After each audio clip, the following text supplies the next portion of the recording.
Hi everyone. इस video में हम डिस्कस करेंगे problem see that is triangular swaps of CodeChef starters 126. In this contest I able to solve four problem and secured a decent rank of 39, and I think my this alternate ID will become 5 star. So moving to the problem triangular swaps.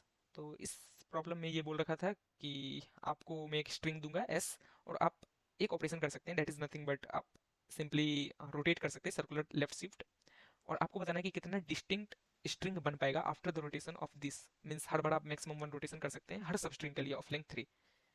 तो moving to the solution, so let's come. ये a kind of tricky problem मुझे लगा and even I made a wrong mistake in this problem a lot. तो ये problem में बोल रखा है कि मैं आपको एक स्ट्रिंग दूंगा एस। फॉर एग्जांपल जो पहला ही टेस्ट केस था उसे ले लेते हैं ऑफ साइज 5 और स्ट्रिंग का वैल्यू है यहाँ पे ए बी ए। आप क्या कर सकते हैं कि कोई सा भी कंजिक्यूटिव सब स्ट्रिंग ले सकते हैं ऑफ लेंथ 3 और उस पर एक cyclic you can say swap कर सकते हैं।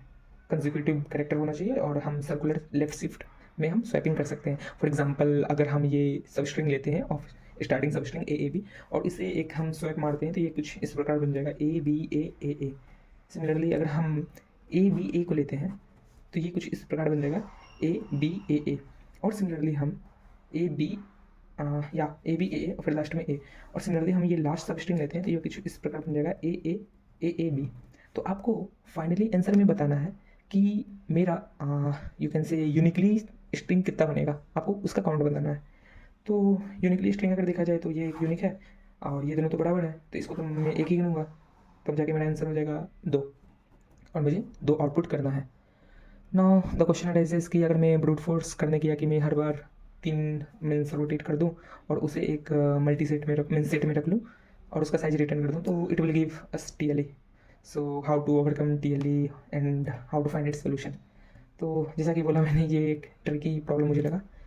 तो सबसे पहला ऑब्जर्वेशन मीन्स सबसे पहला मैं यू कैन से ब्रूटली चलो कि मैं 4 इंड आई इजिकल टू 0 से चलता हूँ और i less than equal to n-3 तक जाता हूँ, ताकि मैं हर एक ith इंडेक्स से स्टार्ट हो और हर एक सब स्ट्रिंग ऑफ लेंथ 3 के लिए ये चीज़ ब्रूट फोर्स चेक कर लूँगा।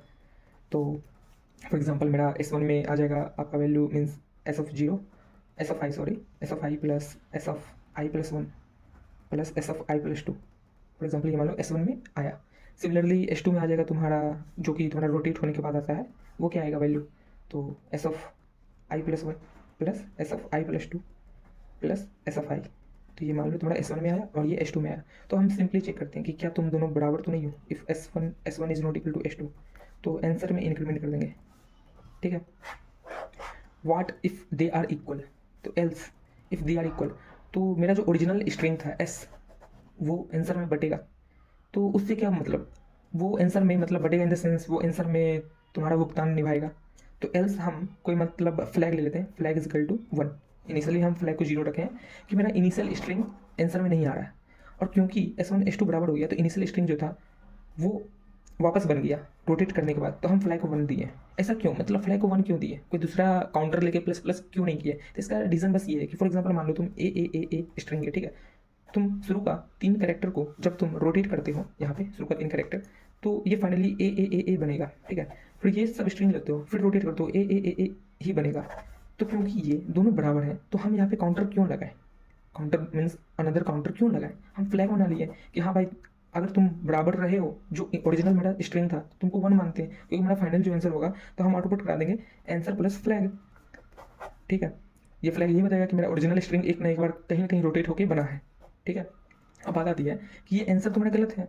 क्यों गलत है, क्योंकि तुम जब पहला ही टेस्ट केस देखोगे तो यहाँ पे क्या दिखा कि ये सब स्ट्रिंग के लिए मेरा ए बी था और रोटेट करने के बाद ये बन गया ए बी ए। तो क्योंकि ए बी और ए बी ए बराबर नहीं है तो मेरा आंसर प्लस प्लस हुआ होगा, तो 1 बना होगा उस टाइम। फिर ये सेकंड वाला सब स्ट्रिंग पे आए होंगे तो ए बी ए इसको रोटेट किए होंगे तो मेरा क्या बनेगा बी ए, वो दोनों भी नहीं है तो प्लस 2 करेंगे तो 2 बन जाएगा, प्लस प्लस करेंगे तो आंसर 2 बन जाएगा। फाइनली फिर ये लास्ट सब स्ट्रिंग के लिए चेक करेंगे बी ए, तो ये रोटेट होके मेरा बन जाएगा ए बी। तो फाइनली बी ए और ए बी बराबर देंगे फिर आंसर प्लस प्लस होगा और 3 बन जाएगा। बट तुम देखोगे कि इसका फाइनल आंसर 2 है क्योंकि ये जो हम पहला 2 किए तो ये दोनों बराबर नहीं है। तो इस चीज़ को चेक करने के लिए हम हर एक 4 लेंथ का सब स्ट्रिंग पे एक कंडीशन लगाएंगे क्या लगाएंगे और क्यों लगाएंगे, इस पर आप डिस्कस करते हैं। तो इसलिए लगाएंगे क्योंकि मान लो तुम S1 है, ठीक है, S2 है, S3 है और S4 है।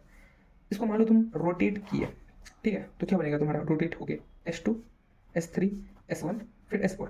अब मान लो अब ये सब स्ट्रिंग रोटेट करोगे तो क्या बनेगा तुम्हारा, S1, S3, S4, S2। अब इस कंडीशन में ये दोनों बराबर आया, फॉर एग्जाम्पल यहाँ बराबर आया, तो उसके लिए क्या कंडीशन बनाया, S2 is equal to S1, तो मतलब ये दोनों बराबर है। S3 is equal to S3, तो S3 से हमसे कोई मतलब नहीं भाई, खुद का कैरेक्टर खुद से तो बराबर ही होगा। S1 is equal to S4, तो अब ये दोनों भी बराबर आया, और S4 is equal to S2, और ये भी बराबर आया।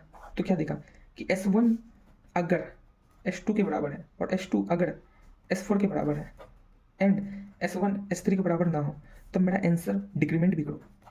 ये चीज़ यहाँ से प्रूव हो गया मेरे को। तो हम क्या करेंगे, हर 3 लेंथ का सब स्ट्रिंग में चेक कर लेंगे, बराबर नहीं है तो आंसर इंक्रीमेंट करेंगे, अगर बराबर है तो फ्लैग को बस 1 कर देंगे कि कहीं ना कहीं ये ओरिजिनल स्ट्रिंग के बराबर हो रहा है। फिर फाइनली हम बाहर निकलेंगे, मीन्स यहाँ पे हम हर 3 लेंथ का सब स्ट्रिंग चेक कर लिया। अब बेस केस तो चेक करना पड़ेगा ना इसके लिए, तो यहाँ पे हम प्रूफ कर लिए कि अगर S1, S2 और S4 तीनों कैरेक्टर बराबर हो, मीन्स SI+1, SI+3 तीनों कैरेक्टर बराबर हो, और S3 यूनिकली मीन्स कोई भी डिस्टिंक्ट कैरेक्टर हो apart from S1, S2, S4, तो हम आंसर को एक बार डिक्रीमेंट भी करेंगे क्योंकि वो कहीं ना कहीं जाके 2 बार इंक्रीमेंट यहाँ पे हुआ था, जैसे यहाँ पे। और फाइनली मैं आउटपुट क्या करूँगा, तो आंसर प्लस फ्लैग।